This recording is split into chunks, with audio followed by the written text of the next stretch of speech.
Bonjour et bienvenue sur La Boussole, le podcast qui vous aide à vous orienter. Dans ce podcast, la parole est donnée à des étudiants et étudiantes de différents univers pour se faire un retour d'expérience sur leur formation.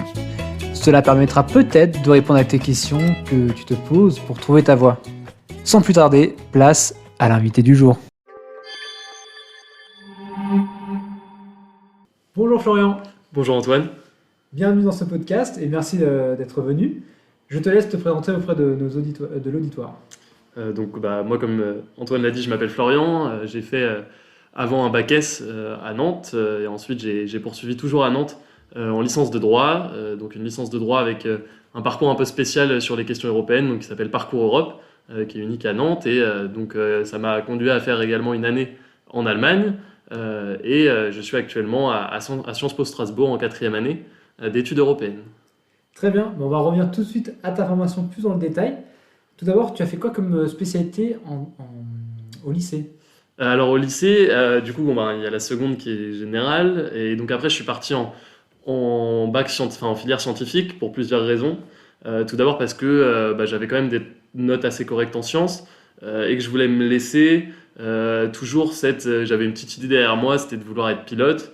Je l'ai eu, ça s'est vite estompé après, dès mes premiers moments en filière scientifique, mais c'est vrai que j'avais toujours cette idée d'être intéressé par les sciences, les maths, et j'avais des bonnes notes dans cette filière, donc je me suis dit pourquoi pas y aller.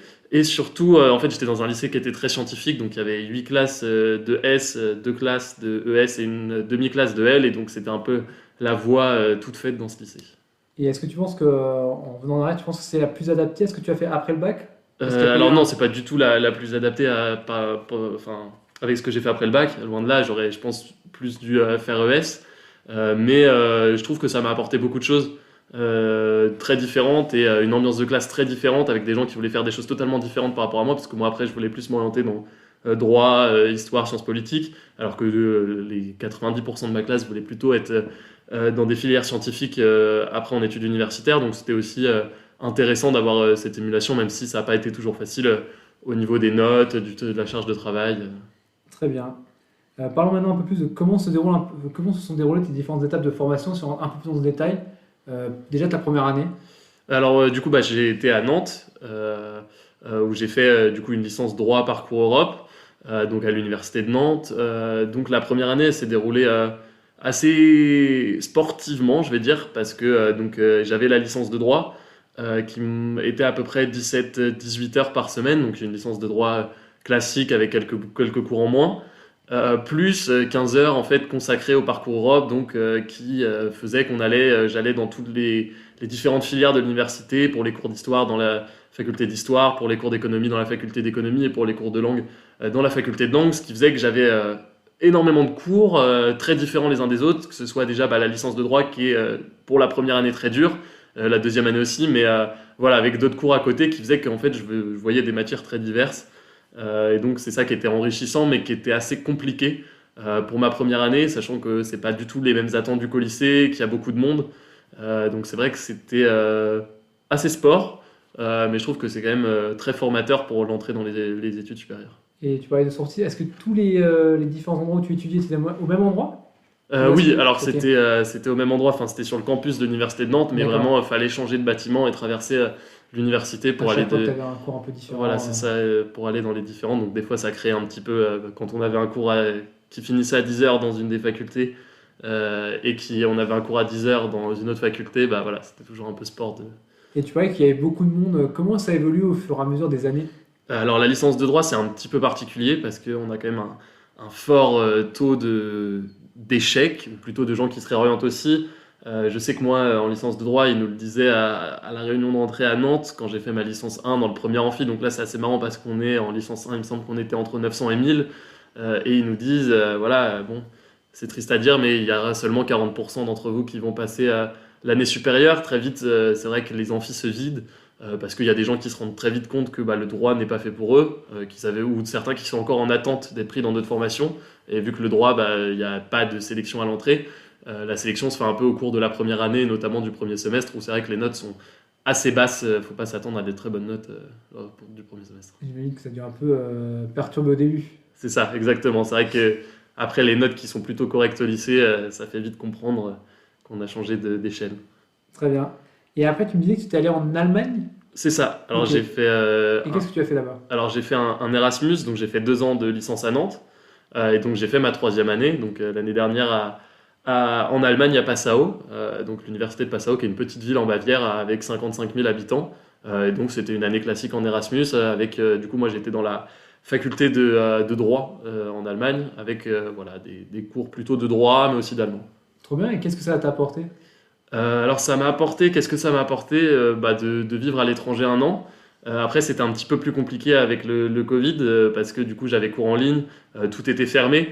Donc c'est vrai que ça m'a moins apporté que une année plutôt classique d'Erasmus, où c'est vrai que les gens sortent beaucoup, rencontrent beaucoup de gens de l'international, vivent à l'université, vivent dans les petits magasins, les petits trucs et peuvent vraiment voyager partout. Moi ça m'a permis, sachant que j'étais dans une toute petite ville avec une coloc majoritairement avec des Allemands, de pouvoir vraiment avoir voilà, une vraie connaissance et connaître vraiment comment se passe la vie en Allemagne, de développer mes compétences en allemand et aussi voilà, de découvrir pleinement la culture bavaroise. Et ta spécialité favorite? Ma spécialité favorite, c'est compliqué, c'est compliqué. Il y en a pas mal en Bavière. Spécialité favorite, sachant que je mange pas de viande en Bavière, c'était un petit peu compliqué. Mais je sais qu'avant, quand je mangeais de la viande, c'est des traditions assez allemandes. Mais ouais, c'est pas vraiment bavarois. Mais, ou des spätzle aussi, des spätzle, qui sont des pâtes au fromage et avec des oignons. Et c'est vrai que c'était la spécialité favorite de mon Erasmus. Excellent. Et ensuite, dernière étape, le master. Exactement, le master. Donc là, dans ma licence, j'ai fait une licence de droit et donc j'ai touché un peu à tout, économie, sciences politiques. On va dire que le parcours Europe ressemblait plus à un cursus Sciences Po. Donc j'avais un peu le choix pour mon master, soit de poursuivre en droit ou un peu plus le côté sciences politiques. C'est vrai que moi, j'étais très intéressé par ces questions-là, les questions européennes, les questions de relations internationales. Donc je suis parti à Sciences Po Strasbourg, voilà, en 4e année. Donc j'ai rejoint le diplôme avec les étudiants qui sont Enfin, je l'ai rejoint en 4e année, mais je me retrouve avec des gens qui sont là depuis la première année à Sciences Po Strasbourg. Donc, toi, tu as fait une passerelle. Voilà, C'est ça? exactement. Il y a un concours en Et 4e année qui permet de et il y a rejoindre. d'autres étudiants qui ont fait cette passerelle, enfin, ou peut-être d'autres passerelles, il y en a peut-être d'autres. Alors ouais, la plus grande passerelle, elle est à ce moment-là. C'est-à-dire qu'ils font leurs 3 ans et il y a une passerelle pour rejoindre en 4e année. Ouais. Et donc, on est à peu près, je dirais, un tiers de la promo. Enfin, dans ma petite promo études européennes, on est 55 et je dirais qu'on est un tiers à être des nouveaux étudiants qui n'étaient pas à Sciences Po Strasbourg avant. Mais ça dépend vraiment des filières aussi. Et c'est assez divers, ou c'est beaucoup, ça vient beaucoup de droit. Non, alors je suis le seul étudiant en droit dans ma classe, Ok. mais ça vient plus sciences politiques, donc des gens qui ont fait des licences de sciences politiques, des licences culture et société, des licences de relations internationales. Et c'est vrai que moi, ma filière études européennes est moins juridique. Il y a d'autres filières qui sont un peu plus juridiques dans l'IEP. Et du coup, tu as fait comment pour t'adapter? Parce que j'imagine que tu avais OK une base de droit, mais il y a quand même beaucoup de nouveaux sujets qui sont arrivés. Alors moi, j'avais la chance du coup d'avoir fait tout ce qui est ce parcours Europe, donc qui m'avait vraiment permis d'acquérir une solide base très pluridisciplinaire, donc avec de l'économie, de l'histoire, de la philosophie sur les questions européennes. Et en fait, cette année, la 4e année, est un peu une année de spécialisation, mais assez générale sur les questions européennes. Donc en fait, c'est un peu, je refais de manière un peu plus précise ce que j'ai déjà fait en licence. Donc c'est vrai que la transition a été assez calme. Oui, J'ai pas, il y a eu une réelle il y a une continuité, continuité, j'étais pas du tout quoi. Très changé. bien. Et sur tout ton parcours, du coup, parce que là, on a terminé avec ton parcours, comment tu gères en fait les études et le reste? Euh, alors moi, je gère pas, enfin, j'ai pas une gestion particulière, c'est-à-dire que j'ai pas un planning défini avec, voilà, faut que je consacre tant de temps aux études, tant de temps au reste. J'essaye vraiment de faire un peu au jour le jour, de voir. Je sais que, en fait, voilà, c'est assez mouvant. Ça va dépendre quand pour les études c'est un peu plus sport. Je sais que je vais devoir bosser un peu plus, mais je préfère, voilà, être un peu plus tranquille dans l'année et au moment où viennent les examens, viennent les rendus, me dire bon bah là, je vais plus me consacrer aux études. Mais c'est vrai que le reste de l'année, c'est très important de ne pas se consacrer qu'à ça, de ne pas non plus être fermé que sur ses études et de vraiment voir toutes les autres choses qu'il y a à faire Et à tu côté. fais quoi un peu à côté? Alors, je suis très engagé associativement, donc je suis dans une association qui s'appelle les Jeunes Européens France, et donc voilà, qui a pour but de promouvoir la citoyenneté européenne, de sensibiliser aux questions européennes, notamment par la pédagogie dans les classes, les lycées. Donc tu interviens dans les... Donc tu interviens voilà, moi ça m'est arrivé au début de mon engagement parce que maintenant j'ai pris plus de responsabilités, donc c'est vrai que je suis moins dans cette partie-là, mais c'est une partie qui m'intéresse énormément et ouais, c'est d'intervenir dans des collèges, lycées. Moi j'ai fait surtout collège, voilà, pour parler d'Europe, qu'est-ce que l'Union européenne, quels sont les différents pays européens, etc. Trop bien. Et c'est vrai qu'il y a une autre question aussi par rapport au reste, comme je l'appelle. Euh, Comment tu fais pour gérer ta vie? Est-ce que tu avais un appartement ou est-ce que tu vivais plutôt chez les parents? Alors j'ai fait mes 2 premières années du coup à Nantes chez mes parents. Et donc après en Allemagne et cette année je suis en colocation. Et je trouve que c'est un très bon mode surtout quand on est étudiant. C'est très sympa d'être en colocation parce que ça permet de rencontrer d'autres gens qui font pas forcément du tout les mêmes études, qui font des choses très différentes, d'avoir un peu une vie toujours dans l'appartement, et d'avoir plus de place aussi, d'avoir un appartement plus grand que quand on est tout seul. Donc voilà, c'est pour ça que j'ai surtout vécu enfin uniquement vécu en colocation quand j'étais étudiant ou chez mes parents. J'ai pas eu encore d'appartement tout seul. Surtout qu'en plus, ça bougeait de ville, donc ça te permet aussi d'un peu de faire un réseau un peu de base, quoi. Ouais, voilà, c'est Quand tu ça. connais personne. C'est ça, ça permet de connaître quelques personnes, de pouvoir discuter, de pas être tout seul. Aussi souvent d'avoir des colocations, enfin c'est tout bête, mais qui sont meublées facilement. Enfin voilà, de pouvoir rentrer facilement, juste poser ses affaires et presque tout est là. Il n'y a pas à meubler la cuisine, à acheter des choses qui sont compliquées après quand on reste que 1 an, 6 mois au même Pour endroit. être plus flexible. Exactement. Top. Il y a une question que j'adore poser. Quelles sont les différences par rapport au lycée que tu as remarqué? Les différences par rapport au lycée, je dirais l'autonomie. Parce que c'est vrai que dans les études supérieures et notamment à l'université, bah, faut savoir être autonome parce qu'il y a beaucoup plus d'étudiants et parce que voilà, les professeurs n'ont pas du tout le même temps à consacrer. Donc je pense que le maître mot, ça va être l'autonomie. Mais c'est pas forcément mauvais dans le sens où on n'est pas lâché. Ça permet aussi de développer soi-même. On a plus de temps aussi, c'est pour ça. Peut-être un peu moins de cours. Bon, faut aussi beaucoup bosser à côté, mais on a un petit peu moins de cours et des années qui sont plus courtes. Donc ça permet voilà, aussi de développer à côté plein d'autres choses, des compétences, des connaissances, et trouver aussi son bonheur ailleurs, que ce soit dans le sport, dans des engagements associatifs, dans des engagements un peu plus professionnels. Chacun, voilà, et donc l'autonomie, mais c'est une autonomie positive, je trouve, surtout. Très bien. Je change un peu de sujet.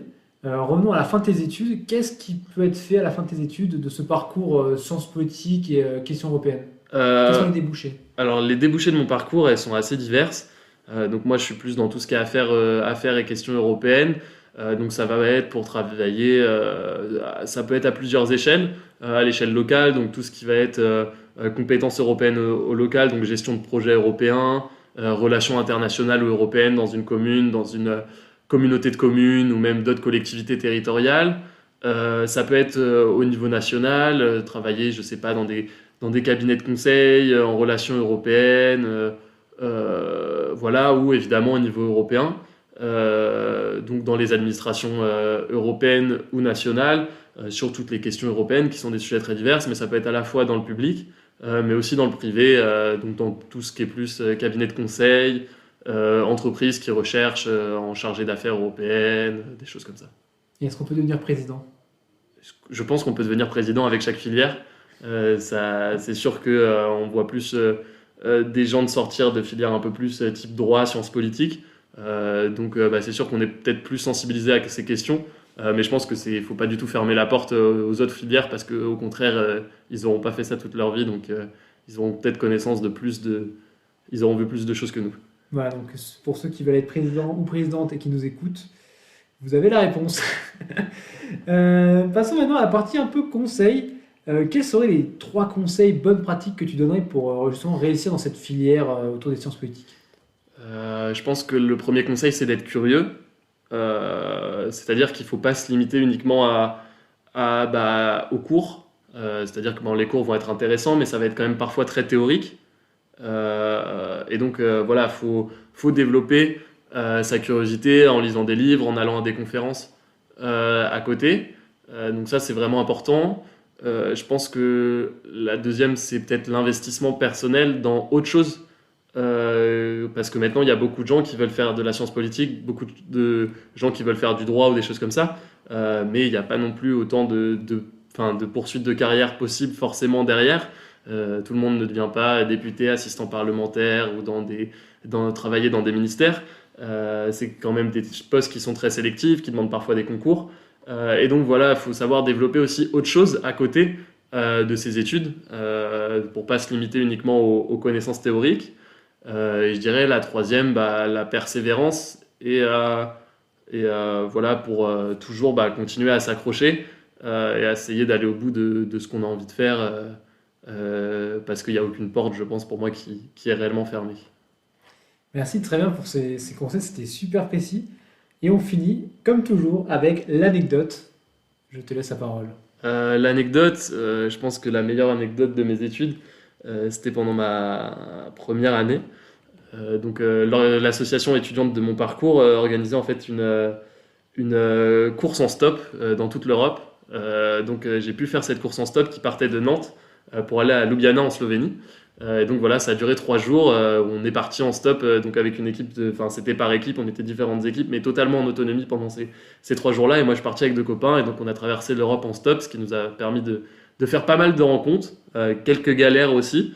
Mais voilà, c'était une très belle expérience et c'est vrai que j'ai beaucoup appris et je suis content de la raconter aussi après. Ça devait être un truc de fou, du coup, il y a la débrouillardise là-dedans. Ah là c'est complet, je sais que par exemple la première nuit on a dû dormir dans une station-service, on a dû essayer tout le temps d'essayer dans certaines villes parce que c'était trop compliqué de les traverser en stop, il fallait qu'on prenne les transports en commun, on a fait ça à Munich, on a fait ça à Bâle en Suisse pour essayer d'arriver, sauf que c'est assez complexe de rejoindre l'autoroute quand on est à pied.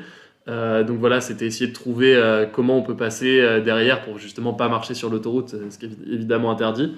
Et voilà, je sais qu'on a dormi dans un McDo qui nous a laissé ouvert, voilà, donc qui est resté ouvert. Et donc voilà, c'est vrai que c'est des belles expériences, c'était assez fatigant, mais on était content d'arriver au bout à la fin. Sacré souvenir. C'est ça. Super. En tout cas, merci Florent d'être passé et on se revoit très vite. Merci beaucoup Antoine. Et si tu adores l'épisode, si tu adores le podcast, parle-en à ton meilleur pote. Moi, ça m'aide beaucoup. Et surtout, active la notification pour pas louper un seul épisode.